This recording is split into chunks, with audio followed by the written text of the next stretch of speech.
아까 예배 시작할 때 처음에 영상 본 거는 그 의사 안수연이라는 분입니다. 청년 의사. 그분이 책도 쓰고 수필도 쓰고 있는데 33살에 그 의사로 군복무하다가 되게 어떻게 보면 간단한 병인데 그거에 그 뭐죠? 들에서 이렇게 들판에서 이렇게 하다가 그 쥐나 뭐 이렇게 옮기는 병 있잖아요. 그걸 뭐라 그러죠? 응? 그런 비슷한 거 패스트까지는 아니고요. 그 뭐죠? 그 되게 간단한 거예요. 그 사망률이 7%밖에 안 돼요.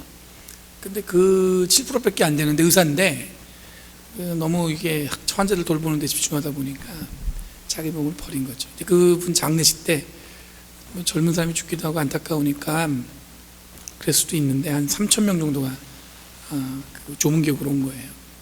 그래서 굉장히 전 예전에 오래전에 이제 그분 이야기를 들었는데 제가 오늘 이야기 나눈 건 오늘 말씀하고 연결돼서 그분이 어떻게 보면 예수 믿는 사람으로 살아가는데 목회자가 아니에요. 그렇죠? 그냥 성도고 청년이었고 그냥 뭐 의사 뭐 직업으로 따지면 의사였고 근데 이제 그분이 온전한 그리스도의 모습 어떻게 하면 예수 믿는 사람으로 사는지에 대해서 잘 보여줬다고 생각이 들어서 함께 나눴습니다.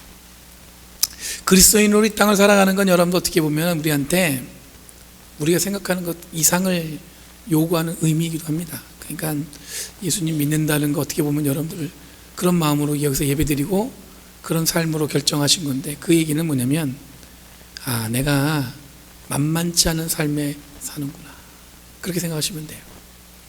오늘 바울이 여러분 디모데에게 편지를 썼습니다. 디모데후서는 어떻게 보면 바울에게 특별하게 그 글을 쓰는 의미가 있어요. 왜냐하면 디모데라는 청년에게 이 편지를 쓰기 때문에 그래요. 우선 여러분들 디모데에게 바울이 쓰는 편지라는 것이 확실하게 디모데후서는 시작합니다. 그러니까 수신자와 발신자가 정확하게 기록되어 있어요. 바울 서신 중에 이렇게 정확하게 기록된 서신이 없어요. 거의 그냥 교회 그렇게 돼 있어요. 근데 여기 오늘 본문에 보면은 바울이 지금 내가 디모데에게 쓴다 이렇게 정확하게 기록되어 있어요. 교회가 아니라 또 개인에게 쓰는 겁니다. 주로 이런 고린도 교회는 고린도 교회에 썼고요. 로마서는 로마서 교회에 썼습니다. 근데 지금은 디모데에게 지금 편지를 쓰는 거예요. 여러분 디모데후서는 목회서신 중에 하나입니다. 목회서신이라는 것은 뭐냐면 바울이 지금 디모데에게 목회를 가르치기 위해서 편지를 쓴 거예요. 이유가 뭐냐면 지금 여러분 바울은요 죽기 일보 직전이에요. 감옥에서 로마에 있는 감옥에서 지금 거의 사형이 집행되기 직전에 지금 디모데에게 쓴 거예요. 근데 그 문체가 비장하지만 그렇다고 여러분들 되게 슬프지가 않아요. 여러분 바울이 전도 여행을 3번 정도 했습니다. 말이 여행이지 당시에는 여러분 목숨을 건 여정이었습니다. 배도 타야 되는데 배가 지금처럼 좋은 배가 아니라 조그만 조각배 타고 여러분들 그 바닷가를 갔다가 하는데 여러분들 깊은 바다로 나가지 못해요. 뭐하냐 어떻게 하냐면 가로질러 가면 빠른데 안 되니까 어떻게 돼요? 지중해 해안을 돌아요. 왜냐하면 여차하면 침몰하면 어떻게 해요? 헤엄쳐서 육지로 와야 되니까 그 정도로 열악한 배를 타야 했습니다. 그리고 걸어도 가야 했습니다. 산도 넘어야 하고 말이 쉽지 고향의 여정이었습니다. 산을 넘다가 강도를 만나기도 하고 여러분들 지난번에 기억나시는지 모르겠지만 바울이 전도 여행을 하다가 여러분들 길에서 잔 적도 많고 죽을 고비도 많이 넘겼습니다. 그런데 디모데가 바로 이런 바울의 여정에 바울을 수행했던 젊은 청년이었어요. 혼자 가기 힘드니까 그의 짐을 들어주고 외로우니까 여러분 어떻게 보면 길잡이가 되어서 앞으로 어떻게 갈지 어디서 먹어야 될지 어디서 무엇을 먹어야 될지 그거를 안내했던 여러분 디모데였습니다.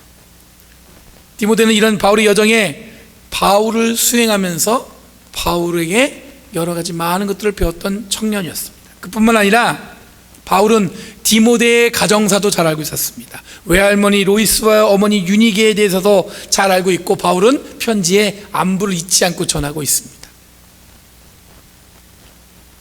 바울은 디모데의 가족을 잘 알았고 이 가족의 믿음이 거짓 없는 믿음을 소유한 가정이라고 평가하고 있어요. 그러니까 할머니의 믿음도 받고 그 어머니 믿음도 받고 지금 디모데도 받는데 바울이 지금 뭐라고 인정하냐면 그들은 거짓이 없는 믿음을 가진 가족이다. 오늘 본문을 읽으면서 처음에 느껴지는 것은 여러분 바울이 디모데를 새롭게 자극하는 내용이라고 저는 느껴졌습니다. 뭐냐면 6절 말씀에 보면 바울이 디모데에게 하나님의 은사에 대해서 다시 불을 붙이겠다고 이야기하고 있어요. 여러분, 여기서 바울이 다시 한번 사용한 다시 불을 붙인다는 단어는 헬라어 말씀에 보니까 그게 뭐냐면 어떤 뜻이냐면은 프레셔 주는 거예요. 뭐냐면 굉장히 나를 너를 지금 푸시하겠다는 거야. 지금 똑바로 해라. 여러분, 디모데가 그렇게 자극을 받은 만큼 믿음이 문제가 있었는가? 그럴 것 같지 않아요. 왜냐면 아까 말씀드린 대로 바울은 지금 어떤 상황이에요? 죽기 일보 직전이에요. 죽기 일보 직전에 바울에게 편지를 쓰는 겁니다.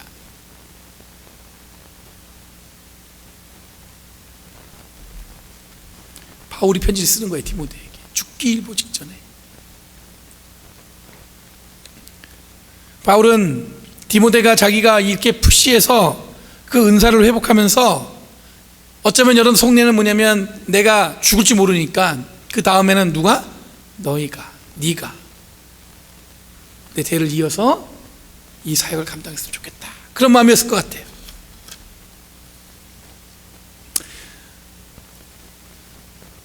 (6절에) 앞에 보면은 안수를 준다는 의미가 있습니다. 사역자로 안수를 디모데에게 준다는 의미는 뭐냐면 그 디모데에게 이미 주어진 사명이지만 그 사명을 어떻게 든든하고 또 특별하게 하게 만들기 위해서 이 바울이 이 문장을 썼을지 몰라요. 바울은 단순히 디모데가 예수 그리스도의 복음을 아는 자로 대하는 것이 아니라 아는 자를 넘어서 사명자로 부르고 있는 거예요. 여러분, 사명에 대해서 어떻게 생각하세요? calling, 여러 가지 이해가 있는데, 여러분, 사도 바울은 교회 안에서 사명의 의미를 굉장히 확장시킨 사람입니다. 처음에 여러분 사도라는 이름을 붙이는 것은 제자들에게 붙였어요. 근데 바울은 뭐라고 했냐면 나 사도된 바울은, 이렇게 얘기하면서 여러분 예수님의 부름을 받은 자는 다 누구예요? 사도다 라고 얘기했어요. 복음을 알고 복음을 전하는 자는 모두 다 사명자라는 얘기예요. 그러니까 오늘 여러분들 사명받았다는 말은 여러분 다르게 표현하면 뭐냐면 부름받았다는 말, 이 말은 뭐냐면 예수님을 믿는다는 말과 일치하는 겁니다. 그러니까 여러분들이 내가 예수를 믿습니다 라고 고백하는 순간에 우리는 어떻게 되는 거예요? 사명자. 굉장히 어깨가 무거워지죠. 아, 내가 사명자였구나. 그러니까 여러분, 교회는 이런 사명자들이 모여 있는 곳이에요. 누가 모여 있어요? 교회 안에? 사명자들이 모여 있는 곳이에요. 하나님의 나라를 위해서, 그리스도의 복음을 전하기 위해서 우리 생명을 다하는 그런 사명자들이 모인 곳이 교회예요. 여러분, 교회 일만 사명이 아닙니다. 내가 지금 세상에서 하는 일도 부름받은 일이에요. 그게 뭐냐면 사명자의 역할이에요. 내가 하는 일, 그 일을 하면서 여러분들이 해야 될 일은 뭐냐면 내가 그리스도 이름을 드러내야 돼요. 아, 내가 교회 다니는 거 숨겨야 돼. 내가 예수 믿는 거 알면 안 돼. 이러면 안 된다는 거예요. 여러분, 그리스도인으로 산다는 것은 교회 울타리를 벗어나서 세상에서 어떤 삶을 살고 있는가와 여러분 구별되는 것이 아니라 어디에 있든지 간에 그 삶이 연결돼 있어요. 그러니까 교회에 있는 삶과 교회 밖의 삶이 똑같아야 돼요. 근데 교회에 있는 삶도 엉망이고 교회 밖의 삶은 엉망이야. 그럼 어떻게 되는 거예요? 이건 예상치 못한 일이죠. 아니, 이럴 수가. 교회 안의 삶도 좋아야 되고 교회 밖의 삶도 좋아야 돼요. 교회 안에서는 막 사랑이 많은 것 같은데 교회 밖에서 보면 썰렁해. 아주 차가울 띠를 데 없어. 그럼 돼야 안 돼요? 안 된다는 거예요. 그러니까 여러분, 교회 밖의 삶이나 교회 안의 삶이나 어떻게 해요? 일치할 수 있도록 노력해야 됩니다. 제가 왜 노력이라는 표현을 썼냐면 쉽지 않기 때문에 그래요. 노력하셔야 돼요. 여러분, 교회 밖에서 사는 거하고 교회 안에 사는 거하고 똑같아야 되는 거예요. 교회 안에 사는 것도 한번 돌아보셔야 되는 거예요. 그러니까 아, 내가 지금 온전한 사명자로 살아가고 있나.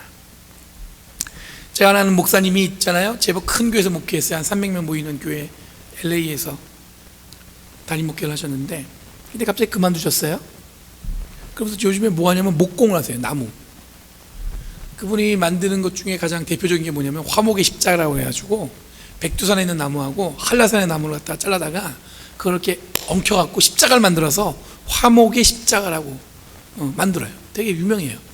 십자가를 그것만 만드는 게 아니라 뭐 여러 가지 십자가를 만들어요. 그러면서 가끔은 누가 이렇게 사업장을 새로 할 때 그 리모델링 하느라고 그 안에 리모델링도 나무 목공 일을 하세요. 그리고 강대상도 아주 제법 이쁘게 잘 만드시는 분입니다. 이분이 장로교에서 한 20년을 목회했어요. 근데 그만둔 이유는 뭐냐면 교회에서 가르치는 이야기들이 성도들의 삶에 흘러가지 못한다는 좌절감 때문에 그래요. 아무리 자기가 주일날 설교하고 말씀을 가르치는데 성도들 마음속에 그 그리스도인의 삶의 모습이 흘러가지 않는다는 걸 느꼈다는 거예요. 그러면서 뭐냐면 목사로서 좌절을 느꼈대요. 교회에서 말씀을 듣고 그것을 삶의 자양분 삼아서 그렇게 살려 하지 않고 교회에서 삶이 세상에서 아무렇지도 않게 무시되는 것을 보면서 이분이 가슴 아파가지고 어떻게 했냐면, 나는 이제 목회를 그만둬야 되겠다, 이런 마음으로 목사를 그만두고 뭐가 됐어요? 목수가 된 거예요.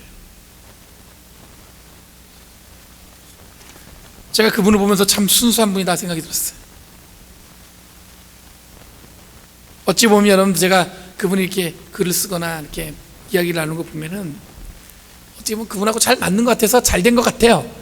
근데 한편으로는 내 마음 한구석에, 제 마음 한구석에 뭐가 있냐면, 마음 한구석에 참 순수하다,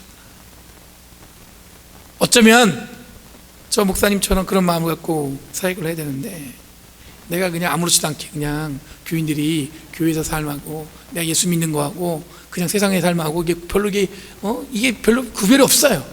그러니까 아무리 설교해도 뭐냐면, 아무리 말씀을 나눠도 그분들의 삶에는 그게 별로 중요하지 않아. 저 목사님 또 잔소리 하신다, 이러고 마는 거예요. 근데 그런 걸 갖고 이분은 진심으로 마음이 아파한 거예요. 왜냐하면 어떻게 변화가 안 될까. 그럼 바울이 당시에 교회를 향해 가르치고 이야기한 것들이 뭐냐면, 삶이 그리스도인답지 않았을 때 편지를 썼습니다. 그리고 오늘 디모데에게 편지를 쓴 것도 이런 연장선상에 있습니다.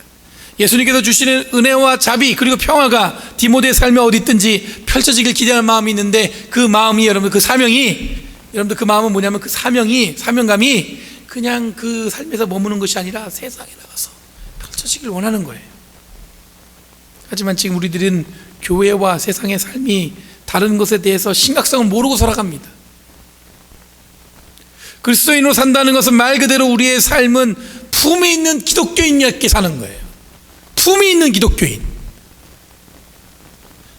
이게 뭐냐면, 교회 다니는 사람은 여러분들 품위가 있어야 돼요. 기독교인다운 품위. 교회 다니는 사람하고 교회 다니지 않는 사람하고 똑같은 삶을 살면 안 된다는 거예요. 이건 누군가의 강요해서 살 수 있는 것도 아닙니다. 누군가가 끌고 간다고 해서 끌려가는 것도 아니에요.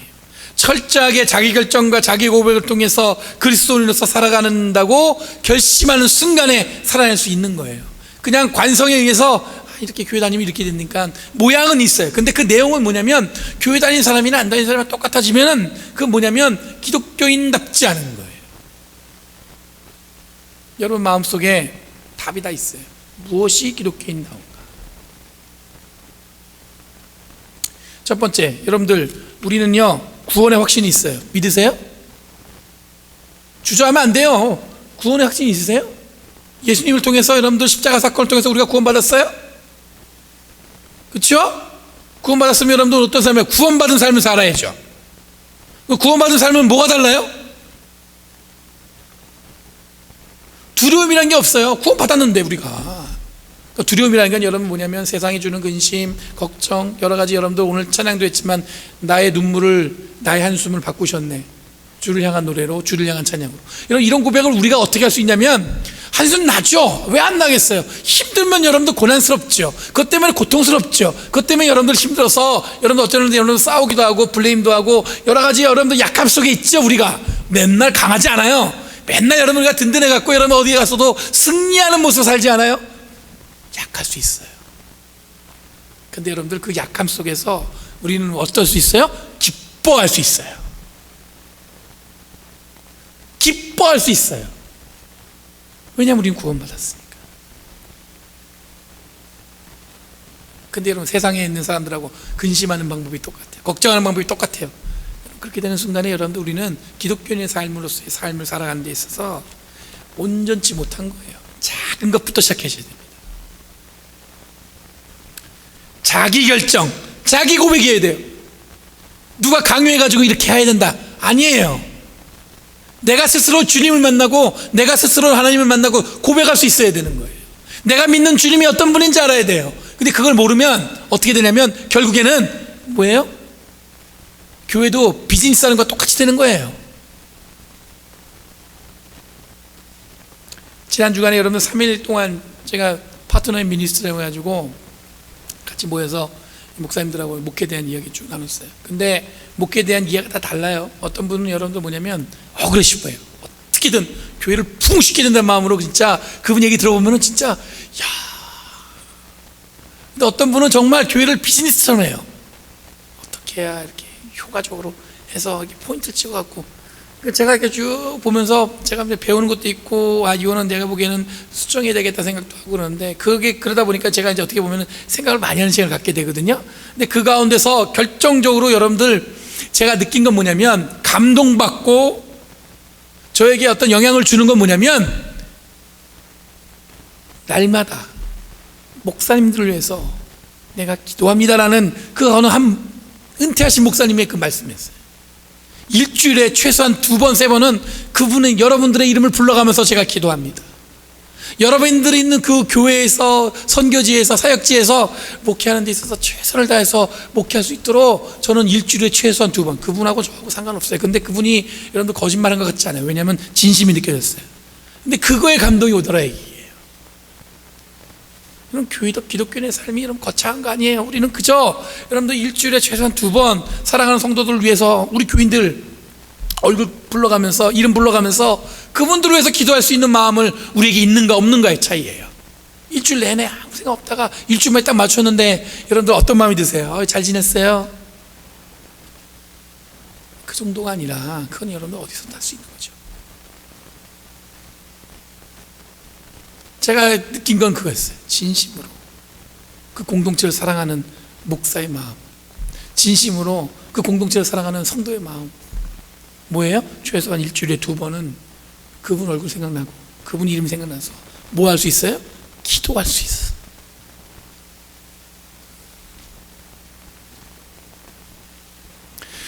여러분, 그리스도인으로 산다는 것은 여러분 어디에 있든지 언제든지 그리스도인으로 산다는 의미입니다. 오늘날 교회 혹은 그리스도인의 의미가 가벼워진 것은 뭐냐면 신앙이 수동적으로 바뀌었어요. 수동적. 뭐냐면 자기 스스로 능동적으로 이렇게 뭐 하는 게 아니라 누가 끌어야 해요. 여러분, 교회 공동체는 자발적 공동체를 넘어서 희생적 공동체입니다. 여러분, 교회는요, 여기는 제가 여러분 수동적이기 때문에 수동적만 머무르면 안 돼요. 자발적이 되는데 그 넘어서 어떤 것까지 돼야 되냐면 희생할 수 있어야 돼요. 우리들이 여기에 있는 이유는 누군가에게 적절한 대우를 받기 위해서 있는, 기대하는 삶으로 나와 있는 게 아니에요. 그렇죠? 나를 어떻게 봐주고 이거는 기대로 오는 게 아니라 우리는 어떤 마음으로? 희생할 수 있는 마음으로. 누구를 위해서? 전혀 나하고 상관없는 사람인데 내 엄마, 내 아이들이 아니라 내가 사랑하는 성도를 위해서 희생할 수 있는 거. 이 희생이라는 게 여러분들 되게 어렵게 느껴지지만 여러분들 간단하게 하면 시간이에요. 간단하게 하면 여러분들 우리가 조금 나눌 수 있는, 여러분들이 조금 먹을 수 있는 밥 한 숟갈을 함께 나눈 것과 마찬가지예요. 그런 마음이 우리한테 있어야 된다는 얘기예요. 그게 바로 교회 공동체가 가져야 될 기본적인 이유예요. 기억하셔야 돼요. 교회는요, 희생적 공동체예요. 그런데 여러분, 우리는 어디에 있어요? 수동적 공동체에 있어요. 누가 뭔가 이렇게 얘기해야, 자극을 줘야 움직일까 말까 해요. 그게 아니라 스스로 하되 뭐예요? 희생을 생각하면서 해야지.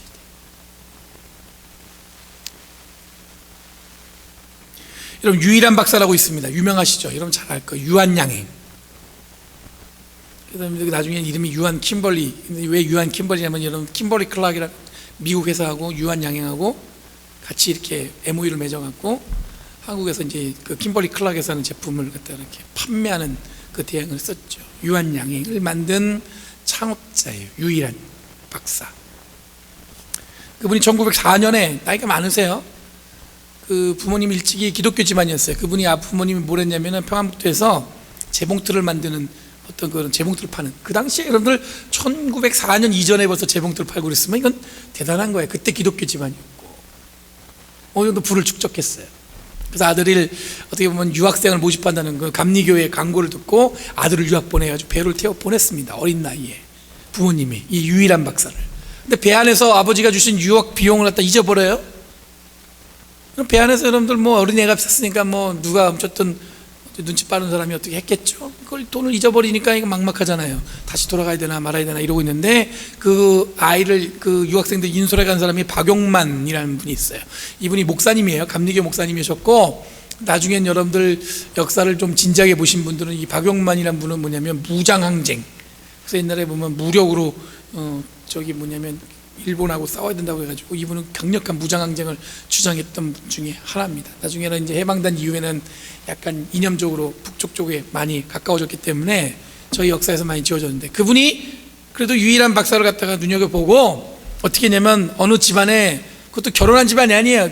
내 이름이 기억 안 나는데 어느 자매, 그 미국 백인 저기 중부에 있는 그 가정에 입양이 돼서 입양하러 그 안에서 지낼 수 있게끔 그 길을 마련해 줘요. 그 선교사를 통해서. 근데 그 자매들은 아주 독실한 침례교인이었어요. 아침에 일어나면 성경 읽고 기도하는 것을 여러분들 그 유일하게 훈련시켰습니다. 그리고 낮에는 이른 아침부터 농사일을 하는 거예요. 몸서 자기의 몸을 굴려서, 그 당시에는 뭐 누군가의 노예를 부리거나 그러지 않고요, 자기 몸을 움직여서 뭔가를 수확을 얻어내는 그런 거를 어릴 때부터 유일한 박사 본 거예요. 그리고 이 자매들이 이 유일한 박사가 공부를 잘할 수 있도록 영어를 돕고 학교 가는데 되게 도움을 많이 줬어요. 그러다가 대학을 갔는데 미시간 주립대를 갔습니다. 거기서 이 유일한 박사가요, 풋볼 선수로 활약을 했대요. 제가 그거 보고 깜짝 놀랐어요. 풋볼하면 이게 좀 이게 있어야잖아요. 이게 벌크, 뭐라 그래, 몸이 또 좋아야 되고. 근데 대부분 몸이 좋았던 것 같아요. 근데 미식축구 이 풋볼 선수로 이름을 날렸어요. 그러니까 아버지 걱정이 된 거예요. 공부하라고 유학을 보냈더니 이게 운동이나 하고 있네 해가지고 너 공부 안 하고. 옛날부터 그런 거예요. 그랬더니 유일한 박사 답장을 뭐라고 했냐, 아버지 미군이요, 운동을 해야 장학금도 받고 공부도 할 수 있어요. 그래서 아버지를 안심시켰다고 합니다. 그리고 나서 졸업한 다음에 유일한 박사가 여러분들 그 제너럴 일렉트릭이라는 컴퍼니에, 이 회사에 취직이 된 거예요. 회사를 다니다 보니까 이게 재미가 없는 거예요. 돈도 많이 못 벌고. 그래서 이분이 만들어낸 사업이 뭐냐면 빈스파울 있죠, 숙주나물, 그걸 갖다가 캐나다가 녹아고 판 거야. 근데 이게 파니까 사람들이 이게 팔려져요? 생각해 보세요. 숙주나물을 갖다가 캐나다 놓고 파는데 팔려져요? 아무도 자기 얘기를 안 듣는 거예요. 그래서 어느 날 기자들이 모여 있는 것에 일부러 차를 갖다 들이받았습니다. 그 일부러 교통사고를 낸 거죠.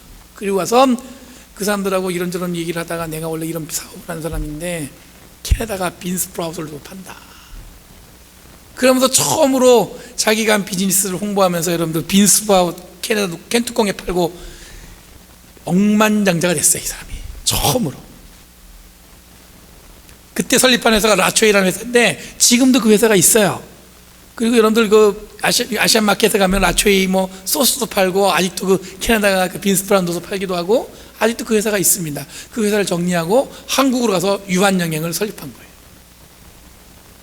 그래서 일제시대 때 다시 나라가 위기가 오니까, 그게 1927년에 돌아갔거든요. 다시 유학을 와갖고 밑에 있는 저게 뭐예요? USC에서 석사하고, 그다음 스탠퍼드에서 여러분들 이분이 법학대학을 졸업한 다음에 여기서 독립운동을 하면서 굉장히 이름을 날렸어요. 그리고 다시 돌아가서 유학여행을 마쳤어요. 그리고 나서 이분이 여러분들 여러 가지 정황을 보시게 알겠지만 많은 물질과 그 축복을 받았어요. 그리고 나서 한 게 뭐냐면, 돌아가실 때 유언이 뭐냐면, 내가 있는 모든 재산을 다 어떻게 해요? 교육사업에 환원하겠다 하고, 그 자녀를 통해서 여러분들 한국에 가면 유한 고등학교, 대학교 뭐 여러 가지 다 있습니다. 제가 왜 이 이야기를 드리냐면, 이분의 삶은 여러분들 그냥 우리가 사는 것처럼 그냥 평범한 삶이었어요. 물론 그 당시에는 우리가 지금 경험할 수 없는 유복한 삶을 살았다고 볼 수도 있지만, 근데 그분이 좀 다른 거라면 그 당시엔 기독교인이라는 게 달랐어요. 크리스찬으로 이 땅을 살아가는 데 있어서 이 사람이 노력한 건 뭐냐면, 부를 축적하고 자기가 잘 살기 위해서 한 게 아니에요.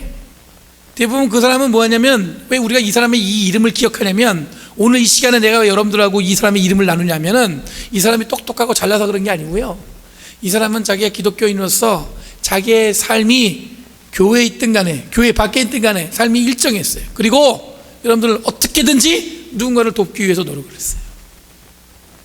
어떻게든지 나라가 어려운데 나라를 돕기 위해서 노력했어요. 어떻게든지 자기가 할 수 있는 일 무언가를 찾아서 그 일을 했습니다. 여러분, 우리가 기독교인들 중에 유명한 인물들 많이 있습니다. 그분들이 성공하기 때문에 성공했다고 해서 우리가 기억하자는 게 아니에요. 저는 이분이 갖고 있었던 삶의 자세를 보자는 거죠. 우리가 똑같이 소명, 부르심을 받았습니다. 여기서 부르심 안 받은 사람 없어요. 목사님 저는 아직 아닌 것 같은데. 아니에요. 작지만 그래도 그건 부르심 받은 거예요. 하나님 은혜로 말미암아 이 자리에 있는 거지, 어떻게 내 능력으로 오겠어요? 내 능력으로 어떻게 이 자리에 와요? 내가 이 자리에 올 수 있다고 생각하세요? 아니에요. 하나님의 은혜로 말미암아 오는 거예요. 하나님의 은혜 없이 어떻게 내가 이 자리에 앉아 있어? 그럼 여러분도 우리가 어떤 삶을 살아야 되냐면, 하나님의 은혜 받은 자로서 삶을 살아야 되는 거예요. 내가 어떤 은혜를 받았고, 내가 그 은혜를 갖고 여러분들 이 땅에 어떻게 살아갈지를 열심히 해야 된다는 겁니다. 누군가 끌어줘서? 아니에요. 누군가가 여러분들에게 자극을 줘서, 물론 그 자극이 도움이 되겠지만 결정적으로 여러분들 뭐가 있어야 돼요? 내가 열심히 해야 되는 거예요. 그리고 우리는 뭐 하는 공동체예요? 희생하는 공동체. 좀 더 뭔가를 가져가려는 공동체가 아니에요. 우리는 좀 더 희생하는 공동체. 여러분들 교회는 그런 곳입니다.